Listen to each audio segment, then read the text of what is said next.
All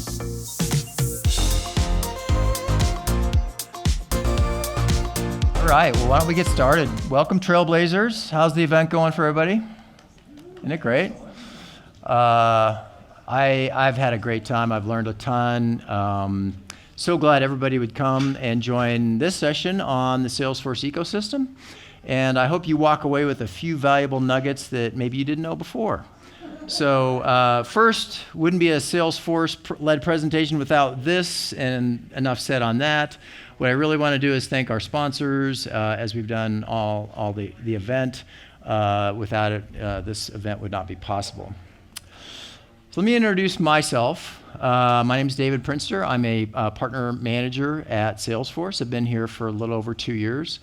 3X Salesforce certified, although in this crowd it feels like nothing, it's like but anyway, it's still something I'm a little bit proud of.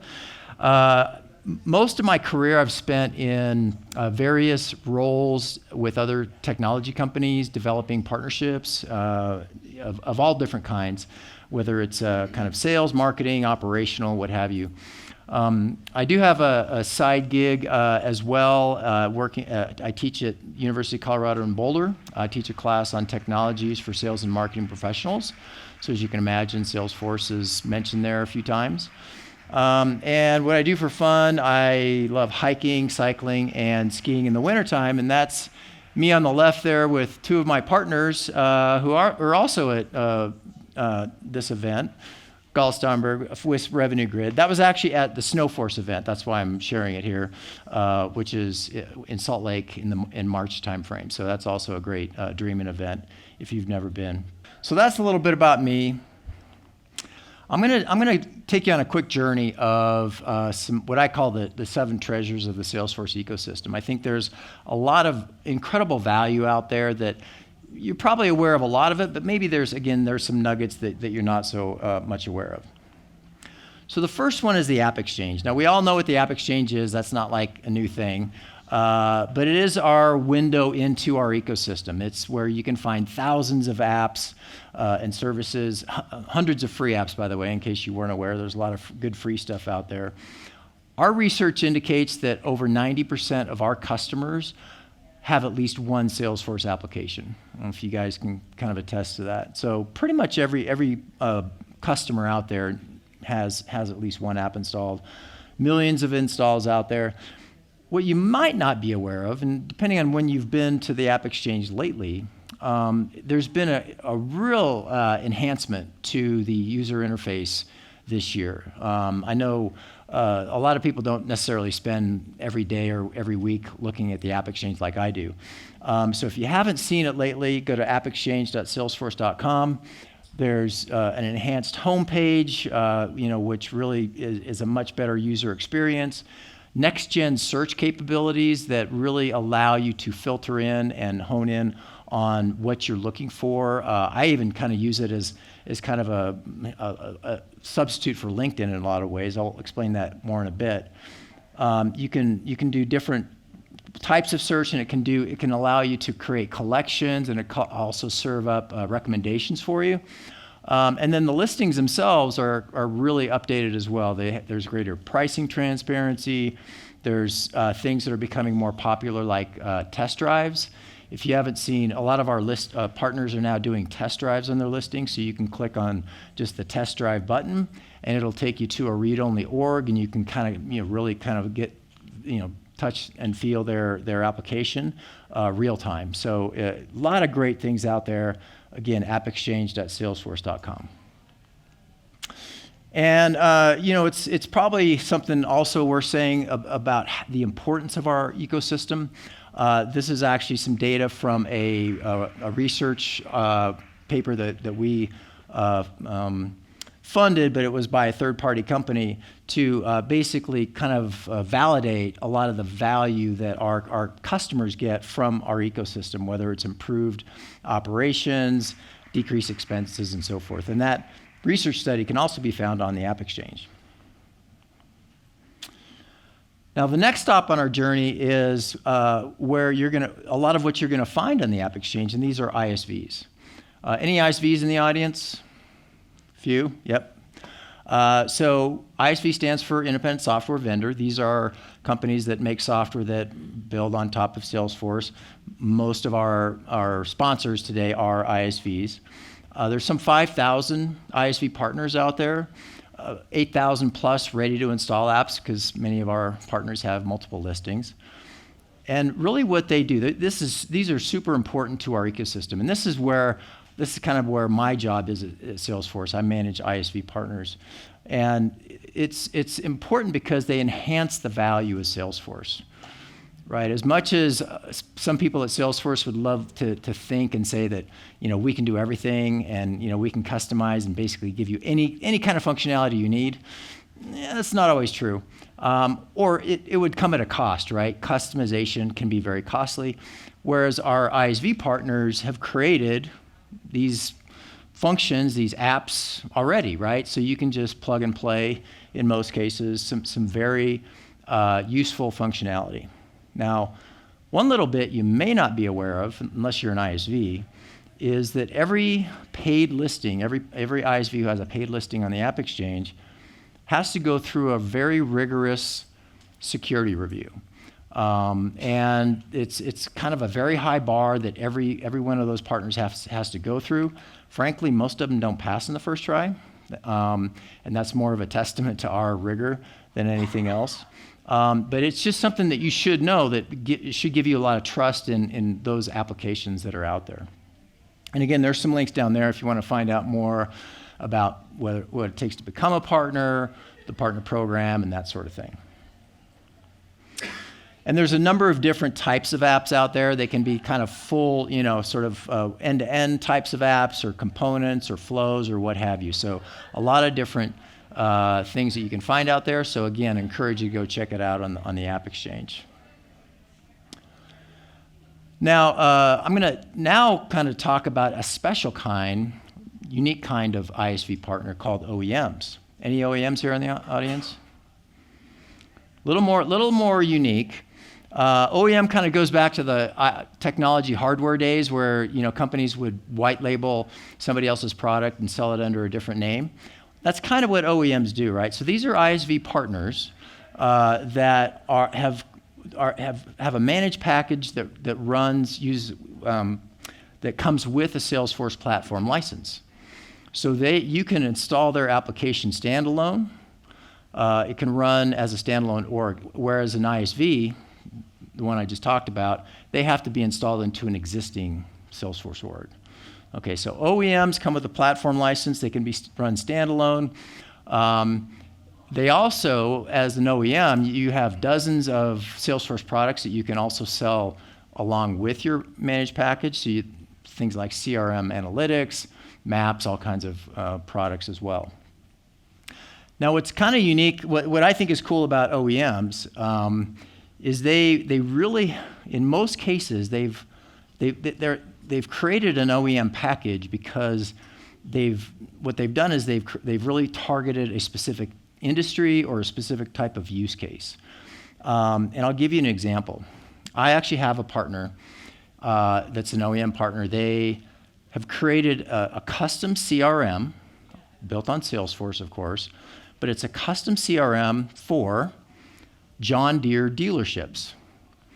Now, when I first heard about this partner, I'm like, wait, what? Like, is there a market there? Like, how can that be? Like, and as I've gotten to know this partner, I'm like, wow, that's actually a very big market. There's hundreds of John Deere dealerships around the country, and they're expanding into other dealer markets. So this company has built a very nice business, by the way, targeting this kind of dealer. And it's great because they have very unique needs. They call their customers certain things. They have certain workflows. It's everything that we kind of do at Salesforce at a very high level, with our industry clouds, healthcare, education, and so forth. But we all know those also require a lot of customization for, like if it's financial services cloud, there's banking and wealth management, there's all kinds of things so it's not quite there yet. But some of these OEMs have done it to such a targeted degree, it's kind of pretty much out of the box that you can plug and play. So it's pretty cool. And there's information on how, how our OEM program works. It's not always clear, I'll say, though, if you go on the App Exchange, like which partners or customers, listings are OEM versus ISV. I wish there was a little bit more, that was a little clearer, but you can always talk to somebody at Salesforce, somebody like myself. We can always kind of find out for you. Now I want to switch gears a little bit to our service partners. Any SIs here in the room? Got a few, awesome. Of course, this is our systems integrator ecosystem, part of our ecosystem. Hundreds of these companies are out there, right? Some very well-known ones, big names, global names, Super Bowl ad type companies. But more importantly, there's a lot of local or regional companies that are really, really skilled in this area. Companies that have specializations in Salesforce products, industries, and they really are an important part of our ecosystem because, Salesforce doesn't just it's not like just something you can download from the App Store and you're ready to go, right? It requires a little bit of implementation work and customization. So success in Salesforce oftentimes depends on these partners if you don't have the in-house resources, which a lot of companies don't. And then, of course, user adoption, right? Because that implementation is super critical in how your adoption is going to play out. So SI partners are very critical. Now, one little way to find them, you can go to the App Exchange and you can kind of search there. But this is also a really handy site, findpartners.salesforce.com. And you can go there, and there's a number of different drop-downs and filters that you can use. So depending on what you need, your specialization, you can find those partners there. Now, my next stop is another type of service partner that's quite unique, and they're PDOs. Any PDOs here? Maybe you know what a PDO stands for. See? So this is a unique partner. We call them product development outsourcers. And they're very unique because what they do is they develop apps. And their main customer is our other ISVs. So they do a lot of work for ISVs, OEMs.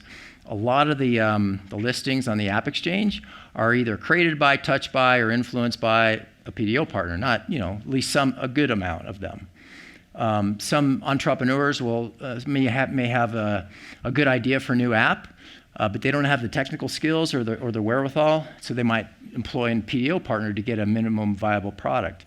A lot of different things that a PDO partner can do. They do some work for some of our end customers, and they do have some managed services and consulting services, but they can be a great resource for a lot of different things. Give you an example. I've got an OEM partner who is working with a government agency.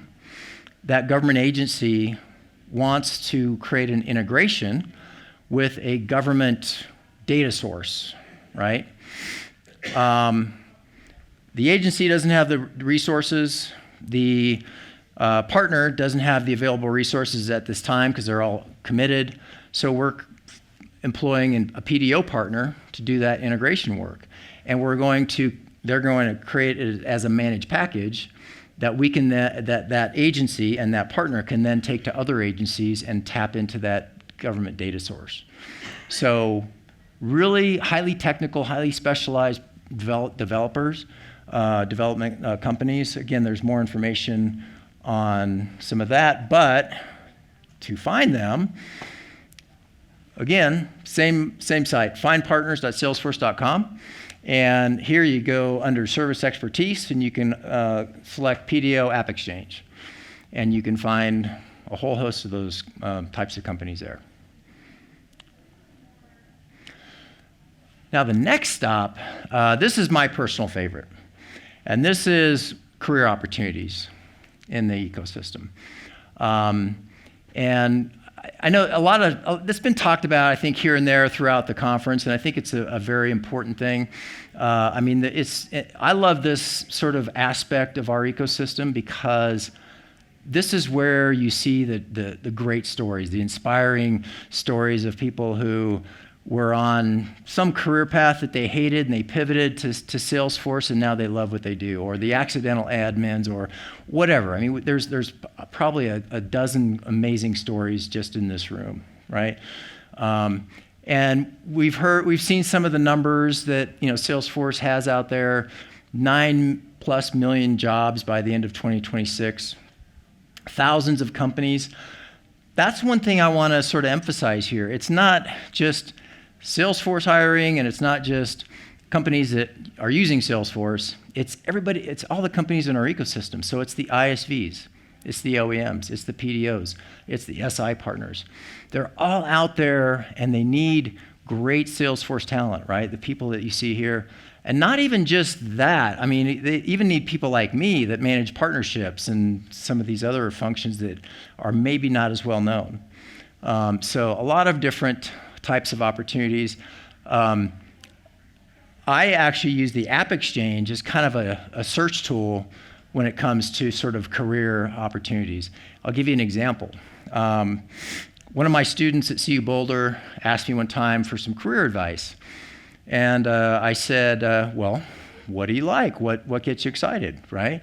Because you got to start with that, right? You have to start with what really gets you out of bed and what excites you. And he said, well, I like technology, but I really want to work in the nonprofit space. I said, okay, well, first of all, you don't have to work at a nonprofit to serve nonprofits, right? There's different ways to go about it. I said, go on the App Exchange, put in nonprofit, and see what pops up. And then drill into those companies, go to their websites, see if they have any job openings, go on to LinkedIn, but start there. And you're probably going to see companies like Blackthorn or some of these other companies that are sponsoring here and others that you probably know about that really cater to that nonprofit space. So I love the App Exchange for that. It's a great search tool, especially now that it's been updated. Another thing that you may not be aware of, there is a job marketplace out there. It's kind of hidden under the consultants tab for some weird reason. I don't know why. It's not great on our part. But that's another source where you can find some job opportunities in the ecosystem. Oh, and this is actually kind of a cool site too that I found. Public.tableau.com. There's a lot of cool dashboards out there, I just realized, but there's one in particular, jobs in the Salesforce ecosystem. Just put that in the search bar, and it comes up with some pretty cool stuff. I think you can do drill downs, and I think you can ultimately get to some of the job opportunities that are out there as well. So that's a cool one. All right, final stop on our journey. You guys, the Trailblazer community, right? I mean, I think what we have here is pretty special. I've been with a lot of companies over the years that have really robust partner ecosystems, partners, and what have you. And let me tell you, Salesforce is unique. If you haven't been to as many stops as I have, you may not realize how unique it is and how fortunate we are. I mean, there's 19 million of us and counting. Thousands of community groups, events like this that happen throughout the year, and it's really a collaborative culture. It's really unique in that way. I guess what I've found, and this is just like my little piece of advice, parting advice, if you will, is find your niche. Not everybody can be a Dresch or a Steve Moe or whatever that are answering hundreds of questions per week on community. I know I can't, right? I've found my little teeny niche, maybe trying to help a few of these groups, with getting some event sponsors through some of my partner connections and trying to do something of value here. So, find whatever works for you, right? Maybe it's mentoring people at your work or at the college level, like Kelly does there with the CU student group. But find whatever works for you and however you want to contribute. So, With that, I want to thank some of the most awesome trailblazers here who helped put on this event. Nikki, Chris, and Britta, you know them. They've been awesome. And I just want to say thank you for going on this journey with me. I hope you got a few nuggets, and I'm happy to take any questions that you might have right now.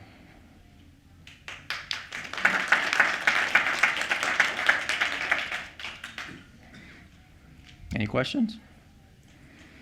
All right, well, I'll be here if anybody wants to kind of come up, but thank you very much. I appreciate it.